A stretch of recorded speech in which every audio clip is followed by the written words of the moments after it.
Murad, why did Allah create the mosquito? It only harms us and seems to have no benefit.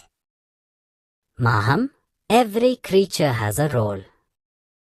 Mosquitoes serve as food for many animals like fish, bats, and birds. So, without them, these animals would struggle to survive? Exactly. Also, mosquitoes help pollinate some flowers, which keeps nature balanced. I understand. Every creature, no matter how small, is an important part of Allah's plan.